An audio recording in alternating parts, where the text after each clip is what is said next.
السلام علیکم ورحمۃ اللہ وبرکاتہ۔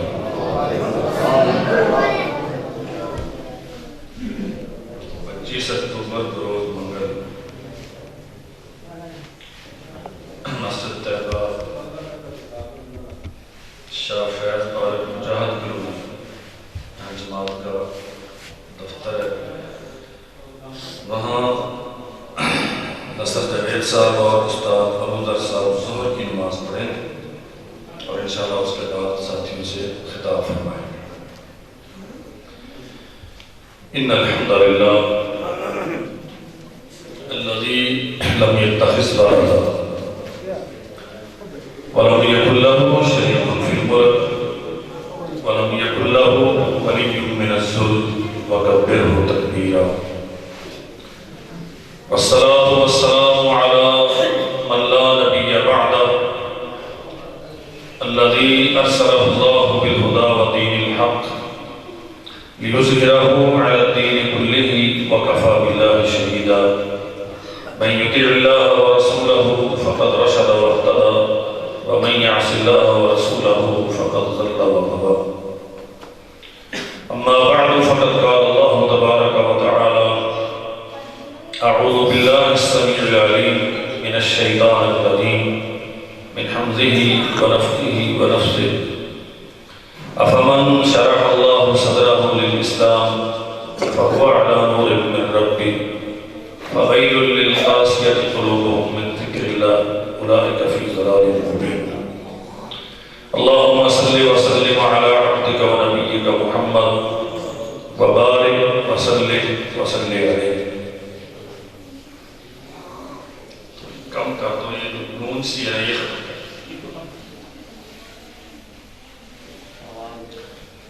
قابل صد احترام عزیز بھائیو، محترم دوستو،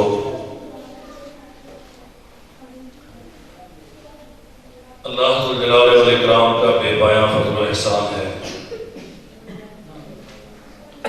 ہم سب پر۔ اس کی توفیق کے بغیر کوئی کام کرنا ممکن نہیں ہے۔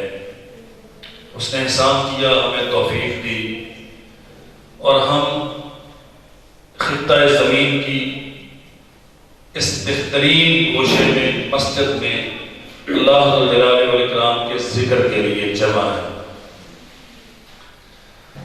نبی کریم صلی اللہ علیہ وسلم نے صحابہ کرام سے سوال کیا: هل أدلكم على كنز من كنوز الجنة؟ کیا میں تمہیں جنت کا ایک خزانہ نہ بتاؤں؟ انسانی فطرت ہے، ہم طبعاً لالچی، کوئی چیز ملتی ہو تو اس کی طرف توجہ ہوتی ہے، اور یہاں کوئی تھوڑی زیادہ چیز کا مسئلہ نہیں ہے۔ جلسہ بند کرا دو، تھوڑی دیر آرام میں، کیا ذرا بچے ہے، توجہ دلاؤ، ان کو تھوڑا اندر لے آؤ، یا ذرا کم سے کم چپ کر کے۔ نبی محترم صلی اللہ علیہ وسلم نے امت سے سوال کیا ہے: هل أدلكم على كنز من كنوز الجنة؟ ایک جنت کا خزانہ بتاؤں؟ اور یہ ہمارے لیے بھی ہے۔ اللہ کے نبی ضرور فرمایا یہ ایک جملہ، لا حول ولا قوة الا باللہ، اسے جو سمجھ کے پڑھتا ہے اس کا معنی یہ ہے کہ وہ جنت کے خزانے کا مالک بن گیا۔ ہم سب یہ جملہ پڑھتے اظہار تعجب کے لیے، بسا اوقات اظہار برات کے لیے۔ اس کا معنی کیا ہے؟ لا حول ولا قوة، بے شمار لوگ ہیں اس وقت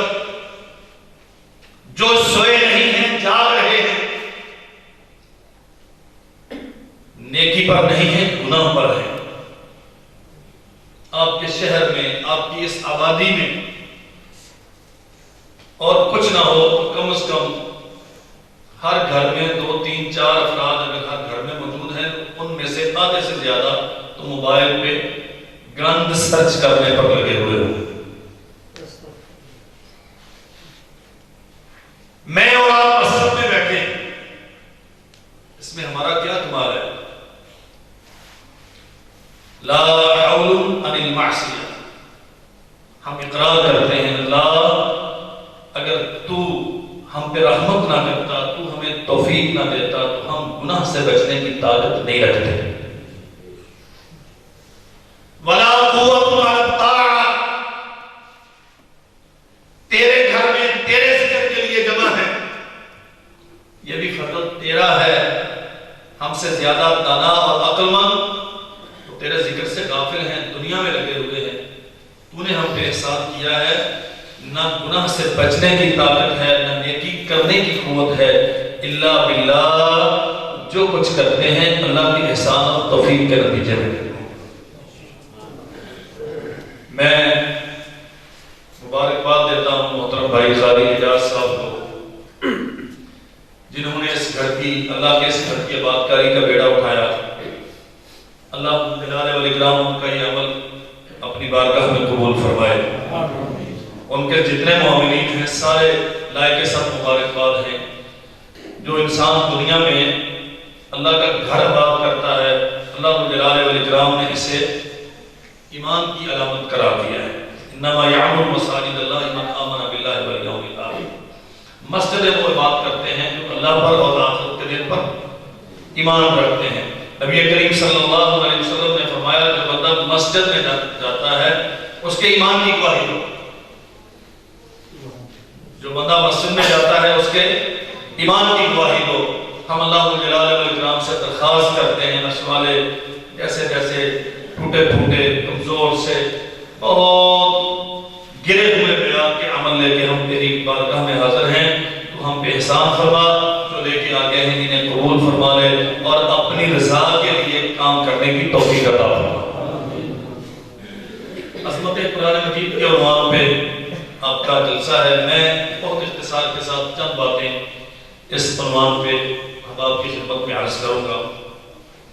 دنیا میں کشمکش ہے اس وقت، اور یہ ہمیشہ سے، آج سے نہیں، جب سے دنیا بنی ہے اللہ جلالہ والاکرام نے حق اتارا ہے، تبھی سے بادل اس کے مقابل موجود ہے۔ اور نبی محترم صلی اللہ علیہ وسلم کی اعلان نبوت کے بعد یہ کشمکش پوری قوت کے ساتھ عمر کے آپ کے مقابل آئی، اور تب سے لے کر آج تک یہ مسلسل حق کے پیرالل چل رہی ہے، حق کے مقابل چل رہی ہے، اور یہ قیامت تک چلتی رہے گی۔ لیکن اسلام اور اہل اسلام جس قدر رسوا، جس قدر کمزور اور دبے ہوئے آج ہیں، تاریخ انسانی میں شاید اس کی کوئی مثال نہیں۔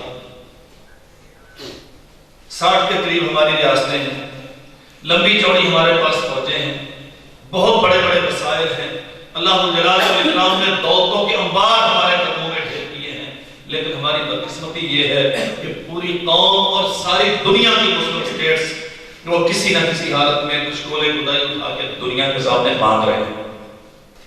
پاکستان کو ملک چلانے کے لیے پیسہ چاہیے، سعودی عرب کو اپنے دفاع کے لیے امریکی آرمی چاہیے، فلاں کو یہ چاہیے، اس کو یہ چاہیے، اس کو یہ چاہیے۔ اللہ کے ماننے والے، رب الجلال والاکرام کی وحدانیت پر غیر متزلزل کامل اکمل یقین رکھنے والے محمد کریم صلی اللہ علیہ وسلم کے امتی، اور دنیا کے سامنے یوں کشکولے خدائی اٹھا کے گداگر بن کے بھیک مانگے۔ میرے عزیز بھائیوں، اصل مسئلہ یہ ہے، وہ جو عزتوں کا رستہ تھا، وہ جو رفعتوں کی سیڑھیاں تھیں، علو و ارتفاع کے وہ عظیم الشان زینے تھے، ہم نے وہ چھوڑ دیے۔ قرآن مجید کے ساتھ ہمارا تعلق اس درجے کا نہیں رہا جو ہونا چاہیے۔ اسے بطور تبرک ہم سینے سے بھی لگاتے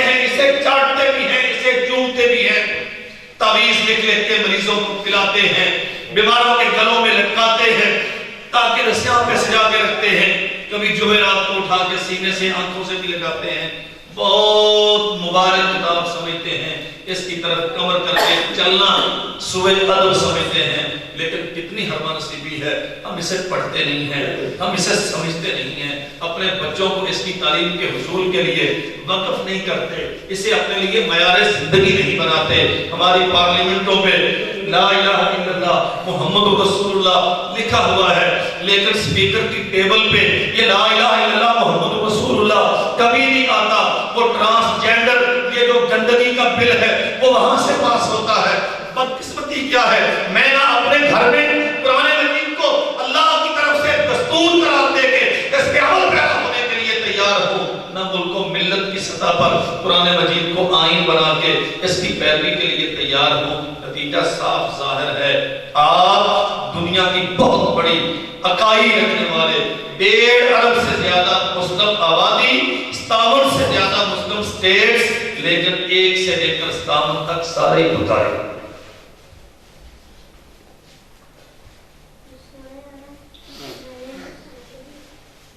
سید المحدثین امام محمد بن مسلم بن شہاب الزہری رحمت اللہ علیہ بیت اللہ کی زیارت اور طواف کے بعد دمشق میں جو اس وقت کا اسلامی مملکت کا دارالحکومت تھا، وہاں وقت کے حکمران کے پاس پہنچے۔ بادشاہ سلامت نے سوال کیا، کہاں سے آ رہے ہیں؟ فرمایا مکہ مکرمہ سے آ رہے ہیں۔ کہتا ہے آج کل مکہ کا سردار کون ہے؟ فرمایا سیدنا عطا بن ابی رباح۔ اس سردار سے مراد وہ والی سرداری نہیں ہے جو سیاسی عمل کے نتیجے میں ملتی ہے۔ وقت کا حکمران ہے، خلیفہ ہے، کیا وہ اپنے گورنر سے ناواقف ہے؟ وہ جانتا ہے مکہ کا سیاسی گورنر کون ہے۔ سوال کا مدعا کیا ہے کہ لوگوں کے دلوں پہ، اصل میں اہل مکہ کے دلوں پہ حکومت کس کی ہے؟ بات سمجھ آ رہی؟ تھوڑی مشکل ہے، اتنے سونے سونے خطیب سن کے، اتنے نعرے کی شعر سن کے تو ساڑھے وقت کے بندے نے سننا ذرا اوکھا لگا۔ کوشش کریں انشاءاللہ بات سمجھ آئے گی تو فائدہ ہوگا۔ مکہ کا سردار کون ہے؟ فرمایا سیدنا عطا بن ابی رباح۔ عطا بن ابی رباح کون ہے؟ خاندانی نسلی غلام، ایک عورت کی ملت میں لڑکپن ہے، چھوٹی عمر ہے، مار کر دیکھتی ہے کہ جیسے فرصت ملتی ہے عطا نکل جاتا ہے۔ پوچھا عطا کہاں جاتے ہو؟ کہا بی بی مسجد الحرام جاتا ہوں۔ وہاں کیا کرتے ہو؟ فرمایا سرور قوم کے اصحاب نبی محترم صلی اللہ علیہ وسلم کی حدیث بیان کرتے ہیں، وہ سننے کے لیے جاتا ہوں۔ بچہ غلام اور عورت اس کی مالکن ہے۔ لمبا ٹائم اس نے دیکھا یہ بچہ ہے، اور جیسے ہی ٹائم سے فارغ ہوتا ہے کام، جیسے ہی ٹائم ملتا ہے کام کاج سے فارغ ہوتا ہے، بھاگتا ہے مسجد کی طرف۔ ایک دن بی بی کہنے لگی عطا سوچ کے بتانا، اگر میں تمہیں آزاد کر دوں تو تو کیا کرے گا؟ آزادی کتنی بڑی نعمت ہے۔ ایک قیدی کے لیے، غلام کے لیے آزادی سے بڑی نعمت کوئی؟ یہ لڑکے ہیں، فرماتے ہیں اگر آپ مجھے آزاد کر دیں گی تو میں مسجد الحرام میں جا کے ڈیرے لگاؤں گا اور رسول اللہ کی حدیث سیکھوں گا، خاندان میں جاؤں گا، اپنا قبیلہ تلاش کروں گا، والدین کہاں ہے، گھر بار کہاں ہے، اپنا مکان بناؤں گا، فیوچر، برائٹ فیوچر، حدیث رسول سیکھوں گا۔ فرمایا عطا اس بات پہ وعدہ کرو کہ حدیث رسول کے عالم بنو گے، جاؤ میں نے تجھے آزاد کیا۔ اہل سیر نے لکھا ہے 1-2 دن نہیں 20 سال مسلسل سیدنا عطا بن ابی رباح مسجد الحرام میں رہے، بغیر کسی شدید ترین ضرورت کے مسجد سے نہیں نکلتے تھے، حتیٰ کہ اللہ جلال والاکرام نے اتنا علم ان کے سینے میں جمع کر دیا۔ سیدنا عبداللہ بن عباس رضی اللہ عنہ بیت اللہ کی زیارت کے لیے حج و عمرے کے لیے تشریف لاتے، لوگ آپ سے سوالات پوچھتے، عبداللہ بن عباس آپ فرمایا کرتے تھے عطا کے ہوتے ہوئے بھی سوال مجھ سے پوچھتے۔ صحابی رسول ہبرو ہذہ الامہ، اللہ کے نبی نے اپنے سچا ذات بھائی کے لیے فقہ الحدیث کی، فقہ اسلام کی دعا کی، ان کے نزدیک سیدنا عطا بن ابی رباح کا مقام و مرتبہ تفقہ فی الدین، فتوے کی صلاحیت، دین سیکھا اس قدر رسول سے، بس پہ عمل پیدا اتنے الہا سے ہوئے اور بتانے کا طریقہ اللہ نے دیا۔ ابن عباس فرمایا کرتے تھے عطا جو ہے مجھ سے کیوں پوچھتے ہیں؟ حال میں وقت پوچھتا ہے اہل مکہ کا سردار کون ہے؟ ابن شہاب زہری فرماتے ہیں عطا بن ابی رباح کہتا ہے من العرب ام من الموالی، یہ کسی عربی بڑے خاندان کا عالی نسب جوان ہے یا عجمی ہے؟ فرمایا من الموالی، یہ تو غلامیوں سے آزاد ہو کے بیت اللہ کا امام بن گیا۔ اللہ اکبر، لمبی بات ہے، میں اختصار سے عرض کرتا ہوں۔ یمن میں کون ہے؟ میمون بن مہران۔ مصر میں کون ہے؟ ابن کیسان۔ الجزیرہ میں کون ہے؟ فلاں۔ فلاں جگہ میں کون ہے؟ فلاں۔ پوچھتے گئے، جواب دیتے گئے، سارے ہی غیر عربی، سارے ہی موالی، سارے ہی عربی۔ ایک کوفہ میں جا کے ابراہیم النخعی رحمہ اللہ کا نام آیا، یہ عربی ہیں، اس کے علاوہ سارے ہی عجمی۔ وہ بڑے تعجب کے ساتھ کہتا ہے کیا ماجرا ہے؟ یہ جتنے موالی ہیں یخطبون علی المنابر والعرب تحتہم، ہم خاندانی سردار علاقوں کے وڈیرے، بڑے عالی نسب عربی، ہم نیچے بیٹھے ہوتے ہیں اور یہ موالی ممبروں پہ کھڑے ہو کے خطبے دیتے ہیں، سرداریاں ان کے ہاتھ میں۔ جواب کیا تھا؟ امیر المؤمنین انما امر اللہ و دینہ من حفظہ قاد ومن ضیعہ سقط۔ یہ سرداریاں ووٹوں سے تو نہیں ملتی، یہ عزتیں جن سے بازار نہیں ہے کہ آپ دولت دے کے جا کے کسی مارکیٹ سے خرید لیں۔ یہ لابنگ کرنے سے، بڑی بڑی لابسٹ فرمیں ہائر کرنے سے، ان پہ جا کے انویسٹمنٹ کرنے سے نہیں ملتی۔ فرمایا ابن شہاب کیسے ملتی ہیں؟ فرمایا امیر المومنین انما امر اللہ و دینہ، یہ اللہ کا قانون ہے اور دین کا مسئلہ ہے۔ من حفظہ قال، جو اللہ کے دین کی حفاظت کرتا ہے اللہ اسے سرداری عطا کرتا ہے، ومن ضیعہ سقط، جو دین کو چھوڑتا ہے اللہ اسے رسوا کر دیتا ہے۔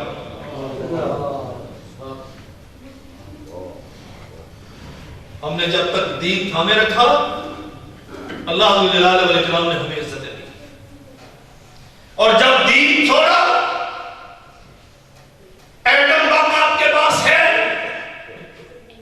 دنیا کی بہترین فوج کے آپ مالک ہیں، ایک نمبر کی انٹیلیجنس ایجنسی آپ رکھتے ہیں، بہتا ہوا سونا پیٹرولیم کی صورت میں آپ کے پاس ہے، سونے کے پہاڑ اللہ نے آپ کو دیے، دنیا کے بہترین موسم مملکت اسلامیہ پاکستان میں ہے، پوری دنیا کے اسلامی ممالک میں ہیں، لیکن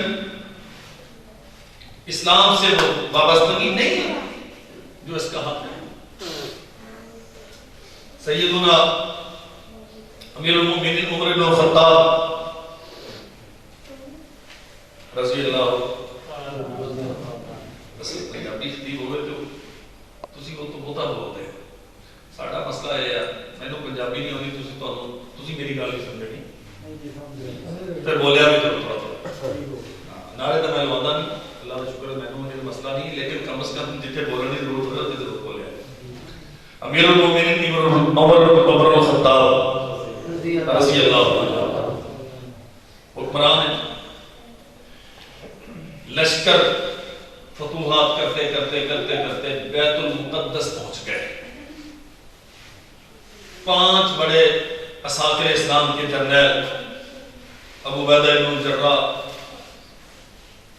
عمرو بن العاص، یزید بن ابی سفیان، شرحبیل بن حسنہ، عبد الرحمن بن عوف، یہ سارے اپنے اپنے لشکر لے کے بیت المقدس کا گھیرا کیا۔ عیسائیوں نے ایک درخواست کی، ہم شہر آپ کے حوالے کرتے ہیں بغیر لڑے، گزارش اتنی سی ہے کہ اپنے امیر کو تکلیف دیجیے وہ یہاں تشریف لائیں اور چابیاں لے لیں۔ اور سیدنا عمر بن خطاب رضی اللہ عنہ مدینہ سے نکلے، اور یہ بھی بات آپ کو یاد رکھنی چاہیے، جناب عمر بن خطاب رضی اللہ عنہ اپنے پورے دور خلافت میں مدینہ سے نکلنے کے ارادے سے صرف 2 بار مدینہ سے باہر گئے، دونوں بار، ایک بار بیت المقدس کی آزادی کے لیے اور دوسری بار جنگ نہاوند کی قیادت کے لیے۔ یہاں علی رضی اللہ عنہ نے پکڑ کے واپس بھجوا دیا، مشورہ دیا کہ مدینہ میں رہیں، اور بیت المقدس کی آزادی کی تڑپ اتنی تھی کہ خود سینکڑوں میل سفر کر کے وہاں پہنچ گئے۔ وہاں میں بہت اختصار سے عرض کرتا ہوں، پہنچے دروازے پر، ابو عبیدہ بن الجراح سپہ سالار اعلیٰ اساطیر اسلام باہر نکلے استقبال کے لیے، اور حالت یہ تھی جسم پہ پیوند لگے ہوئے، جوتا گھس چکا تھا، اچھا لباس میسر نہیں تھا، خود مہار تھامی ہوئی تھی اور غلام سواری پہ سوار تھا۔ ابو عبیدہ فرماتے ہیں یہ بے تکلف دوست بھی تھے، بہت بے تکلف دوست تھے۔ امیر المومنین آپ اس حال میں جائیں گے، لوگ کیا کہیں گے، عیسائی کیا کہیں گے، مسلمانوں کا امیر اتنا مفلوق الحال کہ اچھا لباس کسی میسر نہیں، آپ تشریف لائیں کسی سرائے میں، آج کی زبان میں کسی 5 سٹار ہوٹل میں پورا سوئٹ بک کراتے ہیں، آپ وہاں غسل فرمائیں، استراحت کریں، اچھے شاہانہ لباس کا انتظام کرتے ہیں، کل کو پورے پروٹوکول اور تیاری کے ساتھ جائیں گے تاکہ دنیا کو پتا لگے مسلمانوں کا امیر ہے۔ جواب سنیے، فرمایا ابو عبیدہ اگر یہ بات آپ کی جگہ پہ کسی اور نے کی ہوتی تو میں اسے سزا دیتا۔ آپ اصحاب بدر میں سے ہیں، مبشر بالجنہ ہیں، اس امت کے امیر ہیں، رسول اللہ کی بشارتیں ہیں آپ کے لیے، اس لیے چھوڑتا ہوں، اگر کوئی اور کہتا تو میں اسے کوڑے پر مارتا۔ اتنی غلط بات کیا کہتی ہے؟ بڑی گاڑیوں میں عزت، توشہ خانوں کو ہڑپ کرنے میں عزت، بینکوں کو خزانوں کو لوٹنے میں عزت، بارڈر پار یورپین ممالک میں جا کے اپنی املاک بنانے میں عزت، قسم رب الجلال والاکرام کی یہ عزت نہیں، یہ ذلت ہے۔ اس سے بڑی ذلت کیا ہو سکتی ہے کہ قوم ساری ان سارے علوم کے پٹھوں کو گالیاں دے رہی۔ فرمایا کنا اذل قوم فاعزنا اللہ بالاسلام۔ ابو عبیدہ ہم روئے زمین پہ بڑے ذلیل تھے، غیر اللہ کی پرستش سے بڑی ذلت کیا ہو سکتی ہے؟ مرے ہوئوں سے مانگنے سے بڑی تذلیل اور کیا ہو سکتی ہے؟ شکل و حجر کے سامنے جا کے زمینیں میں ہاتھ جھکانا، اس سے بڑھ کے رسوائی انسانیت کے لیے کیا ہو سکتی ہے؟ عمر فرماتے ہیں کلنا ذل قوم فاعزنا اللہ بالاسلام، ہم ذلیل تر تھے، اللہ نے آسمان سے اپنے نبی کے قلب اطہر پہ اسلام اتارا اور اسلام کی وجہ سے ہمیں عزت دار کر دیا۔ مہما نطلب العزہ بغیر ما اعزنا اللہ اذلنا اللہ۔ آج بھی اگر اسلام کو چھوڑ کے کسی اور چیز میں عزت تلاش کریں گے، اللہ ہمیں پھر ذلیل کر دے۔ سمجھ آیا میرا مقصد؟ امریکہ سے پیسے مل جائیں، ہندوستان سے دوستی ہو جائے، برطانیہ کی نظر شفقت میسر آ جائے، ملکہ وکٹوریہ کو مری ہوئی کو ہم جا کے سلیوٹ کریں، دنیا ہم پہ راضی ہو جائے، مملکت اسلام پاکستان کا اسلامی تشخص مسخ کر دیا جائے، علماء کی زبانیں بند کرو، جہاد کا کوئی نام نہ لے، مدارس کو تالے لگا دو، مسجدوں کے اسپیکروں کو بالکل ان کے گلے گھونٹ دو، کوئی قرآن پڑھنے والا نہ رہے، کوئی دین سنانے والا نہ رہے، تیرا مسئلہ کوئی دین کے مطابق ہو نہ، جسٹس فیصلہ کرے، برٹش لا کے مطابق تیرے اساتذہ موو کریں، وہ اپنی غیر اسلامی تربیت کے مطابق تیرا پولیٹیکل سیٹ اپ سارا اسلامی ہو، اور تو یہ چاہے کہ دنیا میں عزت مل جائے۔ اللہ کی قسم دنیا کے انبیاء کے بعد سب سے بڑے تاجدار، سب سے بڑے حکمران عمر بن خطاب نے فرمایا تھا فَعَزَّ اللَّهُ بِالْإِسْلَامِ، عزت آسمان سے آتی ہے اور اسلام والوں کے لیے آتی ہے، جو مسلمان نہیں یا اسلام سے مخلص نہیں اس کے لیے کوئی عزت نہیں۔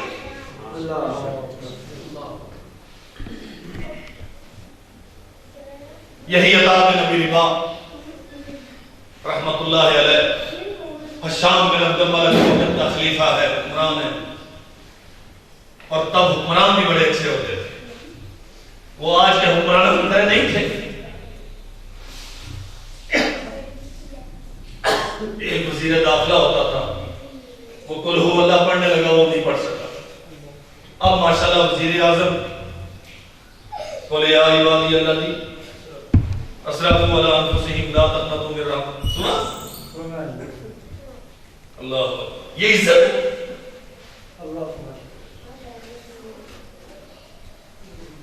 حشام بن عبد الملک بیت اللہ کا حج کرنے آئے،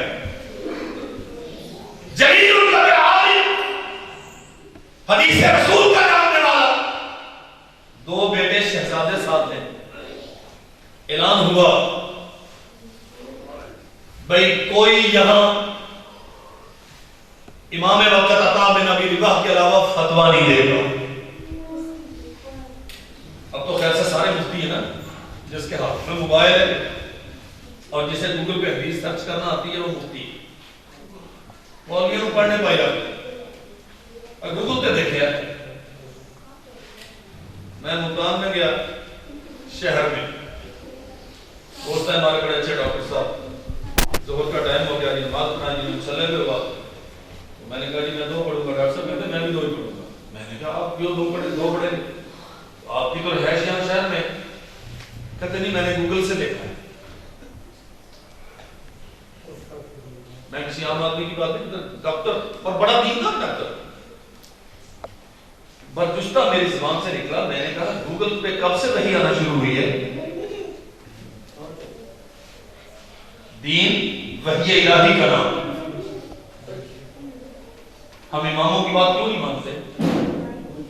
وہ وحی کے خلاف ہے، اور جس کی بات وحی کے خلاف ہوگی ہم اسے ماننے کے لیے تیار نہیں ہیں۔ میں نے کہا ڈاکٹر صاحب گوگل پہ کب سے وحی آنا شروع ہوئی؟ بس اتنا ہی کہا، اس نے کہا جی سمجھ آ گئی، آپ پڑھائیں، میں 4 پڑھوں گا۔ بعد میں اس نے مجھے کہا جی میں نے گوگل پہ یہ مسئلہ دیکھا تھا، میں نے کہا حضرت گوگل معیار نہیں ہے، معیار بناؤ۔ میں اپنے نوجوان ساتھیوں سے درخواست کرتا ہوں گوگل علم سکھانے کا کوئی پلیٹ فارم نہیں. علم کتاب سے سیکھیں اور کتاب صاحب کتاب سے پڑھیں. جو کتاب کو جاننے والا ہے اس سے پڑھیں. علم علماء سے منتقل ہوتا ہے. صحابہ کرام نے رسول اللہ سے سیکھا. رسول اللہ کو آسمان سے وحی کے ذریعے سے اللہ نے جبریل کے ذریعے سے سکھایا. صحیح بخاری میں حدیث ہے.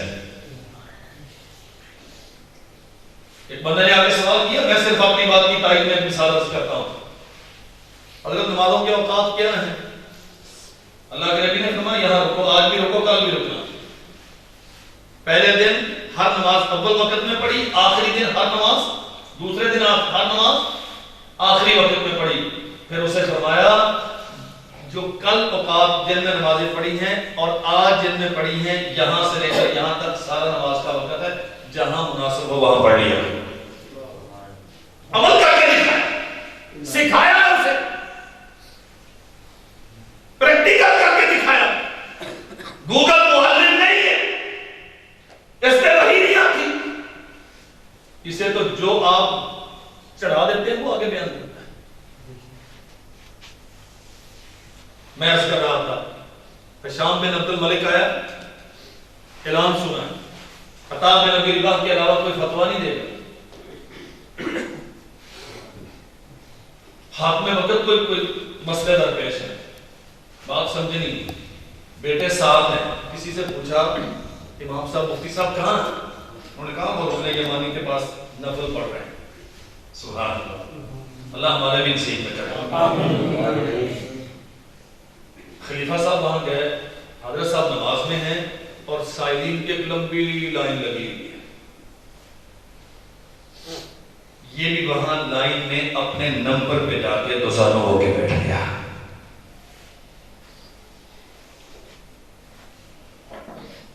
حضرت صاحب نے اسلام پھیرا, ایک طائرانہ سی نگاہ ڈالی, جو قریب تھا اس کا مسئلہ سنا, اسے جواب دیا, پھر دوسرا آ گیا, پھر تیسرا آ گیا. چلتے چلتے چلتے ہشام بن عبد الملک بھی پہنچ گیا. اپنے مسائل سامنے رکھے, امام صاحب محترم نے جوابات سے نوازا, یہ اٹھ کے چلا گیا. اب شہزادے تو شہزادے ہوتے ہیں, کہنے لگے بابا یہ مولوی صاحب کون ہے؟ آپ کا کوئی پروٹوکول نہیں ہے, مجھے جانتا نہیں ہے کہ آپ حکمران ہیں. اسے چاہیے تھا اٹھ کے آگے بڑھتا, آپ کو ویلکم کرتا, سب سے پہلے آپ کے سوال لیتا, آپ کو جواب دیتا. اس نے کوئی توجہ ہی نہیں کی, اتفاق ہی نہیں کیا, کوئی پروٹوکول نہیں. سنو میرے بھائیوں, خلیفہ وقت کہتا ہے یہ وہی عطا بن ابی رباح ہے جس کے متعلق اعلان ہو رہا تھا کہ اس کے علاوہ کوئی فتویٰ نہیں دیتا. کہتے آپ بادشاہ ہیں اور وہ مسجد کا مولوی, اور آپ کا کوئی پروٹوکول ہی نہیں. وہ عقل مند بادشاہ تھے. ہشام کہنے لگا اللہ کے بندو, اگر بادشاہ میں ہوتا تو یہ میرے سامنے کھڑا ہوتا, اگر میں اس کے سامنے سوالی بن گیا تو اس کا معنی کہ بادشاہ وہ ہے. میں کس چیز کا بادشاہ ہوں؟ ہاں حکومت میرے پاس ہے, خزانے کا مالک میں ہوں, افواج کا مالک میں ہوں, سلطنتوں کے فیصلے میں کرتا ہوں, لیکن اصل بادشاہ اس کی ہے جو لوگوں کو علم سکھاتا ہے. عالم سے بڑا بادشاہ اور کون ہوتا ہے؟ شہزادوں کو بات ہضم نہیں ہو رہی. بابا اس کا خاندان کیا, یہ کون سے قبیلے سے ہے؟ شاہم کہتا ہے اس کی کوئی حیثیت نہیں, اس کا قبیلہ کیا.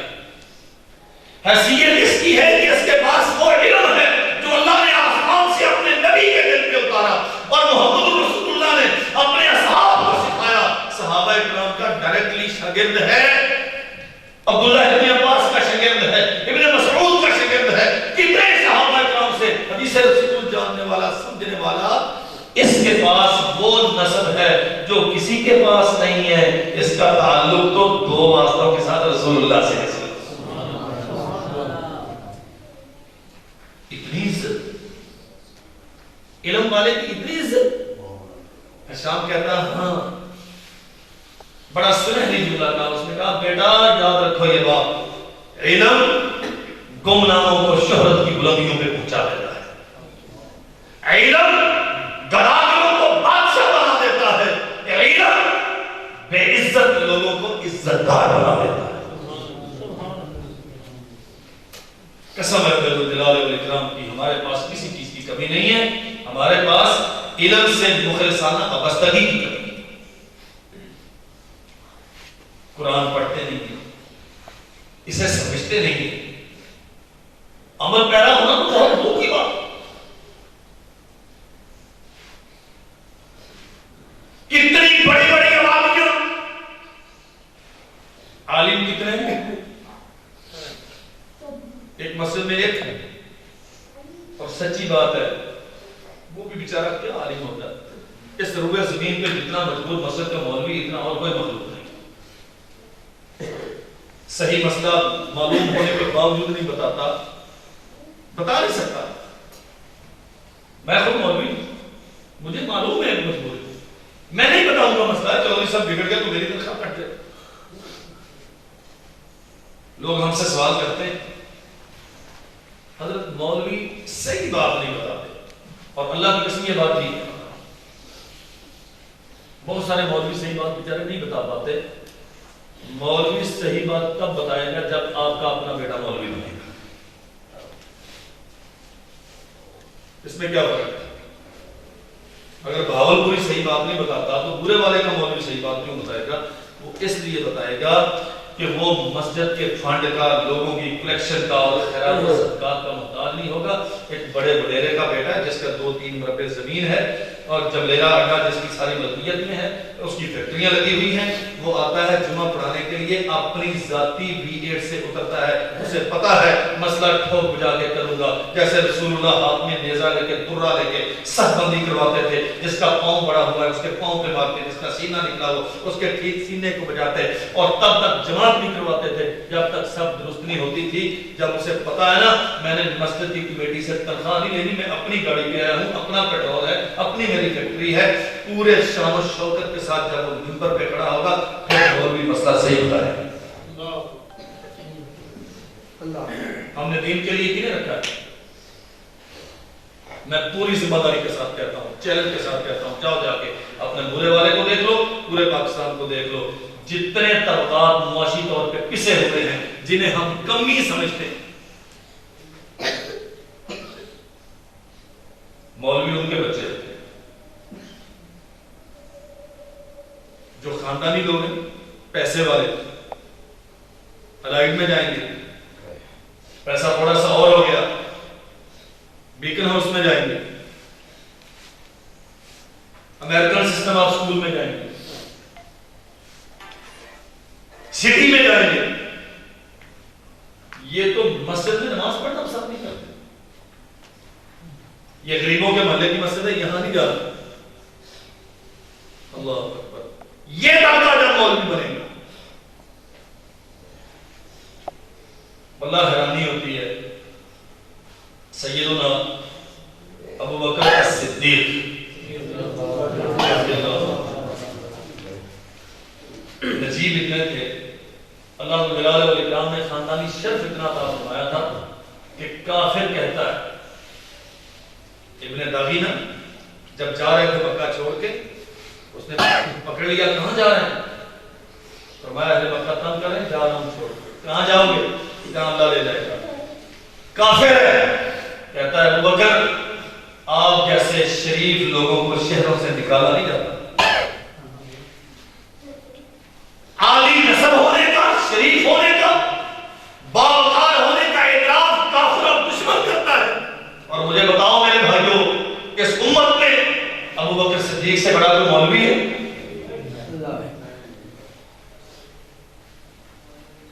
عالم بنے عبد الرحمن بن عوف رضی اللہ کہہ دو یا مسئلہ رضی اللہ، بخاری شریف میں واقع ہے. سیدہ عائشہ رضی اللہ عنہ اپنے گھر میں تشریف فرما ہے اور یوں لگتا ہے جیسے زلزلہ آ گیا، زمین ہلنے لگی. ماں جی اپنی خادمہ سے پوچھتی ہیں یہ مدینہ ہلتا کیوں ہے، زلزلہ آ گیا؟ عرض کیا زلزلہ نہیں آیا، عبد الرحمن ابن عوف سامان تجارت لے کے آئے ہیں شام سے 700 اونٹ. یہ یہ سواریاں بھی ساری ان کی ملکیت ہے، اور جو اونٹوں پہ لدا ہوا سامان ہے وہ بھی سارا انہیں کا ہے۔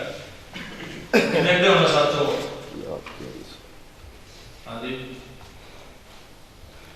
آج کل کتنے کا ایک اونٹ ملتا ہے؟ نہیں، موبائل یا ہر شاید موبائل سے نہ کریا کرو، پھر کوئی استعمال کر رہا ہے ان کا کسی کاملہ نہیں پڑ جاتا ہے۔ 3 لاکھ 3.5 لاکھ ہمارے علاقے میں بہت ہوتا اچھا ہوں 3.5 لاکھ 4 لاکھ چلے چھوڑے یار 3 لاکھ 1 لاکھ کا ہوں وہ جڑا بڑھیا جائے کہ آپ نے چوک دے ذبح کر کے تو پا دیں 4 دن کی پیچھے ٹھوک ٹوٹ دیں دے تو پا دیں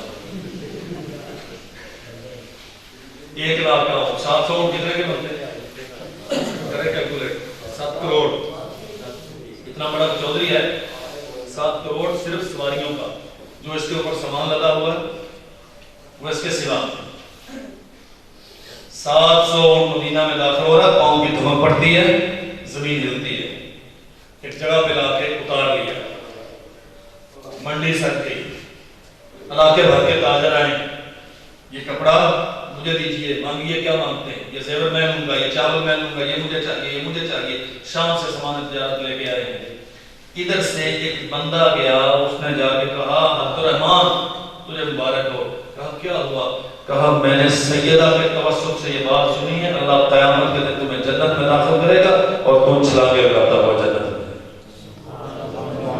جب تذکرہ ہوا نا عبد الرحمن کے اونٹوں کا تو ماں جی فرماتی ہے میں نے رسول اللہ سے سنا صلی اللہ علیہ وسلم عبد الرحمن قیامت کے دن اللہ سے جنت میں بھیجے گا اور یہ اچھلتا ہوا جنت میں جائے گا۔ لونیاں نے بات باہر کر دی، وہ کسی بندے نے سن لی، وہ جا کے عبد الرحمن کو بتا دی، معیار دیکھیں، علم کا معیار دیکھیں، کتاب و سنت سے وابستگی دیکھیں، جنت کا راز دیکھیں۔ یہ بہت بڑا چودھری ہے اپنے علاقے کا، جب فوت ہوا 40,000 دینار، 4 بیویاں تھیں، ہر بیوی کے حصے میں 40,000 دینار چھوڑ کے فوت۔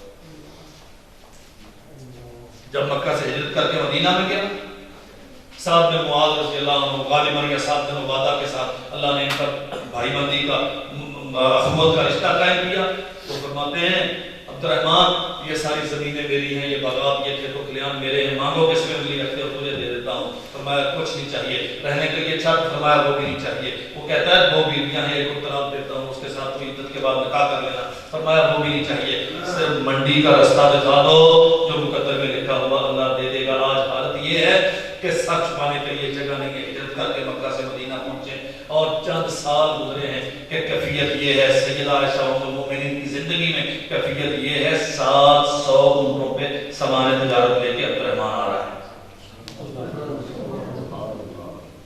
تاجر بولیاں دے، یہ مجھے دو اتنے کا دو، یہ مجھے دو اتنے کا دو، میں اس کا خریدار ہوں، میں اس کا خریدار ہوں۔ ادھر جا کر بتانے والے نے بتایا میں نے ماں جی سے سنا ہے، اللہ کے نبی نے فرمایا تو قیامت کے دن جنت میں جائے گا اور چھلانگے لگاتا ہوا جنت میں جائے گا۔ کیا یہ پہلی بشارت ہے عبد الرحمن کو جنت کی؟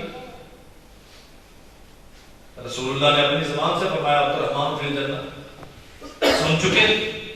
اور یہ وہ عظمت والے ہیں جو سابقون الاولون میں سے ہیں، 6 نمبر پہ اسلام اللہ نے انہیں عطا فرمایا۔ یہ وہ عزت والا صحابی ہے، غزوہ تبوک کے موقع پر رسول اللہ نے نماز فجر کی 1 رکعت ان کی ابتدا میں ادا کی۔ سمجھے نہیں بات؟ عبد الرحمن مصلی امامت پہ ہے، اللہ کے نبی موجود نہیں تھے، امت نے عبد الرحمن کو نماز کا ٹائم ہو گیا، آپ جماعت کروائیں، اللہ کے نبی تشریف لائے اور 1 رکعت عبد الرحمن کی امامت کی ادا کی۔ امام عبد الرحمن ہے، محمد رسول اللہ مقتدی ہے صلی اللہ علیہ وسلم۔ یہ عزت والا صحابی لیکن دین سمجھتا ہے، جنت کی حیثیت جانتا ہے، اپنی قدر و قیمت پہچانتا ہے۔ اس نے جا کے کہا ماں جی نے فرمایا ہے اللہ تمہیں جنت میں بھیجے گا، تم چھوٹا ہو جائے گا۔ تاجر انتظار میں ہے کہ عبد الرحمن کیا فیصلہ کرتا ہے، کون سا سامان کتنے میں دیتا ہے۔ فرمایا سنو، ایک بڑے تاجر کی طرف سے بولی لگی ہے، وہ سارے کا خریدار ہے، پہلے جا کے اس کی سنتا ہوں، اگر سودا ہو گیا تو تمہارے لیے کچھ نہیں بچے۔ تو جار حیران ہے، عبد الرحمن اس علاقے میں یمنی چادروں کا مجھ سے بڑا خریدار ہے کوئی نہیں، اس چیز کا تو مجھ سے زیادہ پیسہ تجھے کون دے گا، اس کی تو مارکیٹنگ کرتا ہی میں ہوں، یہ اور کون خریدے گا۔ فرمایا تھوڑی دیر انتظار کرو۔ جائے گئے، ماں جی کے دروازے پہ جا کے دستک دی، استفسار استفسار کیا، آپ نے خود سنا؟ فرمایا میں نے خود سنا۔ کیا فرمایا اللہ کے نبی نے؟ عبد الرحمن، اللہ کے نبی نے فرمایا میں نے سنا، میں بخاری شریف کے حوالے سے عرض کرتا ہوں، میں نے سنا رسول اللہ نے فرمایا اللہ تجھے جنت میں بھیجے گا اور تو بھاگتا ہوا جنت میں جائے گا۔ گئے واپس، اللہ کی قسم سے بخاری میں لکھا ہے لوگوں سنو بڑے تاجر سے سودا ہو گیا ہے، تمہارے لیے کچھ نہیں ہے، 700 اونٹ تمہارے ساتھ عثمان سب اللہ کے راستے رسل کر۔ یہی ہے دین یہ سکھاتا، کبھی کسی کا حق نہ مارو، کبھی کسی کا مال قسم نہ کرو، کبھی کھانے اٹھا کے سرے محل نہ بناؤ، کبھی آف شور کمپنیاں نہ بناؤ، کبھی یہاں وہاں جا کے کوشاں خانوں کی لاکھ سے روک نہ کرو، نہیں، پوری دیانتداری کے ساتھ جو اللہ نے تمہیں دے دیا اسی پہ قرار کرو۔ ہاں بھوکے ہو تو اس کی جنت کی ضمانت ہے، اگر پیٹ بھرا ہوا ہے اس کا شکر کرو، اس کی طرف سے جنت کی ضمانت ہے، تمہیں علم کے ساتھ پہنچتا ہے۔ اللہ کے نبی نے یہ معیار زندگی نہیں دیا جو ہم نے بنا دیا۔ بچے نے ایک ڈگری لے لی، اس کے بعد دوسری لے لی، اس کے بعد تیسری لے لی، بہت بڑا اسکالر بن گیا۔ اچھا جی ماشاءاللہ تھے کتنے؟ خیر سے جی 4 بیٹے ہیں، 3 بیٹیاں ہیں، ایک اسلام آباد میں ہے، دوسرا تو فارن آفس میں پوسٹڈ ہے، ایک کینیڈا میں رہتا ہے، تیسرا UK میں رہتا ہے، بیٹیاں ڈاکٹر ہیں، یہاں ہیں وہاں ہیں، اور بابا جی آپ کہاں ہیں؟ آپ اس کرانا سالی میں تنہا اکیلے، آپ کہاں ہیں؟ اب ہاتھ کہاں پہ ہیں، لاٹھی سنبھالی نہیں جاتی، پاؤں بول نہیں سہارتے، گھٹنے جسم اٹھانے سے قاصر ہیں۔ بابا جی مسجد کا دروازہ تلاش کر رہے ہیں، بیٹے 4 ہیں، بیٹیاں 3 ہیں، خدمت کے لیے ایک بھی نہیں۔ کیا ہے؟ ان کی جاب کی ڈیمانڈ ہے، لائف سٹائل ہی ایسا ہے، برے والا میں آ نہیں سکتے۔ اچھا جی اچانک موبائل پہ میسیجنگ ہوگی، فلاں بن فلاں وہ بڑے جاگیردار چودھری جو حلال و حرام کا لحاظ کیے بغیر بچوں کو کالجز میں یونیورسٹیز میں بلند سے بلند تعلیم دلوانے کے لیے ایڈنبرا اور آکسفورڈ میں بھیجتے رہے، ماں کے زیور بکے اور باپ کی زمین رہن رکھی گئی، بیٹے بڑے آفیسر بن جائیں، وہ فوت ہو گئے ہیں۔ اچھا جی فلائٹ لے کے وہ آ رہا ہے، چارٹر طیارے پہ وہ آ رہا ہے، بیٹیاں آ رہی ہیں، اب سارے آ گئے جی، حاجی صاحب لیٹے ہوئے ہیں، چودھری صاحب، وڈیرے صاحب، سیاستدان، یہ بڑا وزیر مشیر کے لیٹا ہوا، اب کس چیز کا انتظار ہے؟ بیٹے تو سارے آ گئے، کہتے ہیں جی مولوی صاحب کا انتظار ہے، وہ آن گئے تھے مسلم ڈیڑھ کے سالوں تک کوئی نہیں ہو۔ لوگ ہم سے سوال کرتے ہیں فقیر کون ہے؟ یہ فقیر ہے، اللہ کی قسم یہ فقیر ہے، یہ وقت کا بادشاہ رہا ہوگا مجھے نہیں معلوم، یہ جگیروں کا مالک ہوگا، یہ انڈسٹریل اسٹیٹ کا ٹائکون ہوگا، یہ بہت بڑا بزنس کا ایک اتھارٹی آف نام ہوگا، یہ دنیا کے بڑے بڑے ملکوں میں اس کا کاروبار پھیلا ہوا ہوگا، لیکن اس سے بڑا کلاش اور فقیر کون ہو سکتا ہے جس کی 7 اولادیں ہیں اور ایک بھی اس قابل نہیں کہ اپنے باپ کو سنت کے مطابق غسل دے سکے اور مصنون طریقے پر اس کے اوپر کھڑا ہو کے جنازہ پڑھ سکے۔ آئیں گے کسی مسجد میں مولوی صاحب دیکھ پکائیں گے، یہ 10,000 روپیہ لے لیں بچوں کی خدمت، آئیں میرے باپ کی قبر پہ بیٹھ کے سپارے پڑھیں، اور بچے پھر کیسے سپارے پڑھتے ہیں آپ سب جانتے ہیں۔ ہر کام کرائے پہ کرائے، یہ حلال و حرام کا لحاظ کیے بغیر، اے کاش کہ تیری جاگیریں تیری فیکٹریاں جب تیرے پاس تھی تب اپنے بچے کو انگلی کے سامنے آتا مسجد میں قاری اجاز کے سامنے بٹھاتا، بچہ انکار کرتا تو اس کے تھپڑ لگاتا، نہیں یہ تیرا استاد ہے، یہ تجھے دین سکھائے گا، اس سے تو الف لام میم سیکھے گا، اس سے الحمد سے مناس تک سیکھے گا، یہاں نماز پڑھنے کا سیکھے گا، تو سیکھ الحمدللہ رب العالمین کا معنی کیا ہے، ایاک نعبد و ایاک نستعین کا تقاضا کیا ہے، غیر المغضوب علیہم ولا الضالین سے مقصود و مدعا کیا ہے، تو سیکھ مکہ کو، تو پڑھا رہے قرآن کو، تو سیکھ آخری آیات کو، تجھے دین سمجھ آئے، آج جب میں مر جاؤں تو کم از کم میری چارپائی پہ کھڑا ہو کے تو اللہ کے سامنے دامن پھیلا کے میرے لیے جنت کا سوال تو کر سکتا۔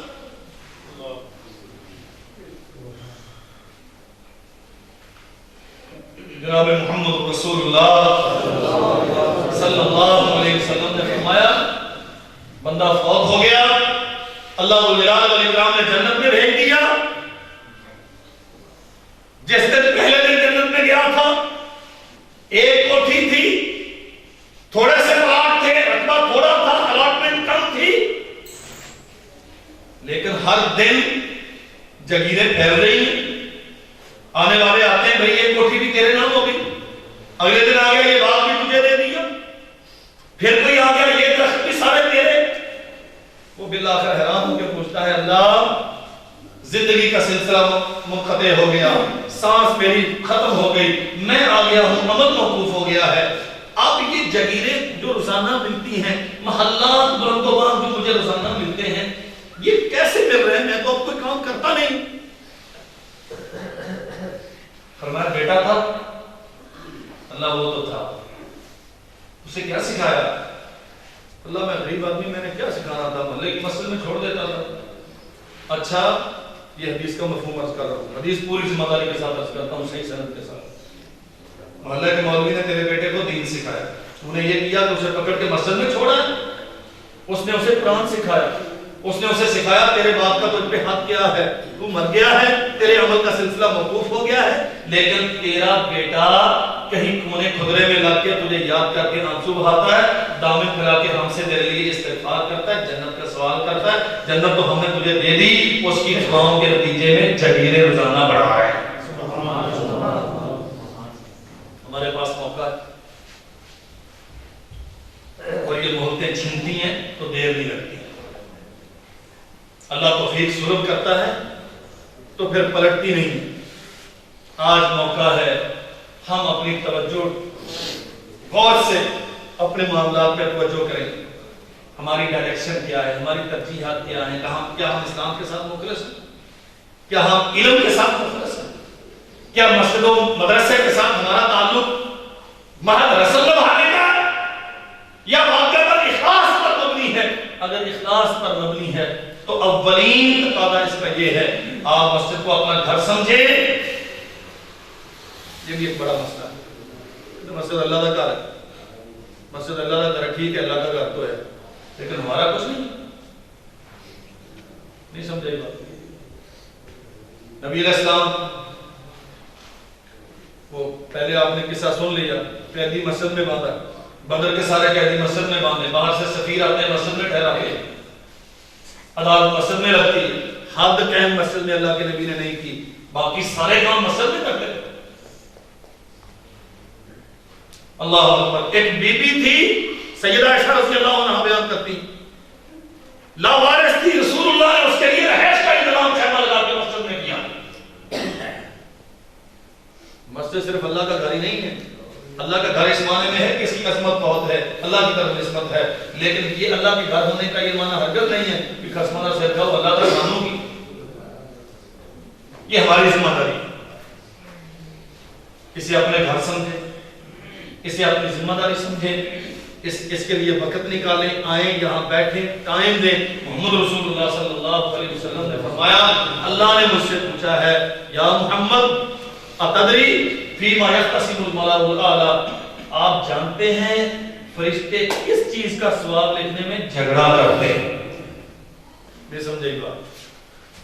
فرشتے ثواب لکھتے ہیں، یہ جو بیٹھے ہوئے نا یہ لکھتے ہیں، ہر چیز لکھتے ہیں، لیکن یہ ایسا عظیم الشان عمل ہے کہ بہت سارے فرشتے آ کے جھگڑا کرتے ہیں. کہتا میں لکھوں گا، دوسرا کہتا میں لکھوں گا، تیسرا کہتا میں لکھوں گا. اللہ کے نبی فرماتے ہیں ہاں 3 چیزیں ہیں، ان میں ایک چیز یہ ہے، نمازوں کے بعد اگلی نماز کے انتظار میں مسجد میں بیٹھو، ٹائم دیا کریں، اپنے بچوں کو مسجدوں سے وابستہ کریں. اگر آپ مومن ہیں تو آپ کے دل مسجد سے لگنے چاہیے، یہاں آپ کے اطمینان ہونا چاہیے. اپنے بچوں کو کتاب و سنت کے علم سے آراستہ کریں. میرے بھائیوں، یہ بہت بڑے بڑے وزیر مشیر وہ بھی مرتے ہیں، غریب فقیر بھی مرتے ہیں، لیکن بہترین انسان وہ ہے مرے تو دنیا اس کے لیے ڈھیروں دعائیں کرنے والی ہے، اس کی جدائی کا غم محسوس کریں اور سالوں اس کے صدمے سے باہر نہ نکل سکیں، اور اللہ جلال و اکرام سے اس کے لیے جنت کے سوال کرتے رہیں. اللہ کی قسم و بدقسمت ہیں جن کے مرنے کی لوگ دعائیں کرتے ہیں اور مر جانے پر اللہ کا شکر ادا کرتے ہیں کہ جان چھوٹی آ گئی. اللہ جلال والاکرام ہمیں مسجدوں سے محبت کرنے والا، کتاب و سنت سے وابستگی اختیار کرنے والا، اپنے بچوں کو کتاب و سنت کا عالم قاری اور حافظ بنانے والا اور اپنے دین کے لیے محنت کرنے والا بنا دے۔ اللہ جلال والاکرام جو چند باتیں میں عرض کر سکا ان میں جو صحیح ہے ان پہ عمل پیرا ہونے کی توفیق عطا فرمائے، اگر کوئی کمی کوتاہی رہتی ہے اللہ جلال والاکرام ہمیں معاف فرمائے۔ وآخر دعوانا الحمدللہ رب العالمین۔ دیر سے اور بھی دوستوں نے دعا کی درخواست کی ہے، اللہ تعالیٰ سب کو شفا دے۔ الحمدللہ رب العالمین والعاقبۃ للمتقین والصلاۃ والسلام علی رسول الکریم۔ یا رب لک الحمد کما ينبغي لجلال وجهك العظیم سلطانک، اللهم رحمتک نرجو فلا تکلنا الی انفسنا طرفۃ عین واصلح لنا شأننا انه لا اله الا انت الاحد الصمد الذي لم يلد ولم يولد ولم يكن له كفوا احد۔ اللهم صل على محمد وعلى آل محمد كما صليت على إبراهيم وعلى آل إبراهيم إنك حميد مجيد۔ اللهم بارك على محمد وعلى آل محمد كما باركت على إبراهيم وعلى آل إبراهيم إنك حميد مجيد۔ ربنا آتنا في الدنيا حسنة وفي الآخرة حسنة وقنا عذاب النار۔ ربنا لا تزغ قلوبنا بعد إذ هديتنا وهب لنا من لدنك رحمة إنك أنت الوهاب۔ اللهم اشفنا واشف مرضانا ومرضى المسلمين، اذهب الباس رب الناس واشف انت الشافي لا شفاء الا شفاءك شفاء لا يغادر سقما۔ اللهم اشفنا بشفائك وداونا بدوائك، اللهم اشفنا واشفه شفاء كاملا عاجلا من كل داء، اللهم وفقنا لما تحب وترضى۔ ربنا تقبل منا صالح الاعمال جميعا واعف عنا سيئاتنا واغفر لنا وارحمنا انك انت الغفور الرحيم۔ ربنا تقبل منا انك انت السميع العليم وتب علينا انك انت التواب الرحيم۔ وصلى الله تعالى على خير خلقه محمد وعلى آله وصحبه أجمعين۔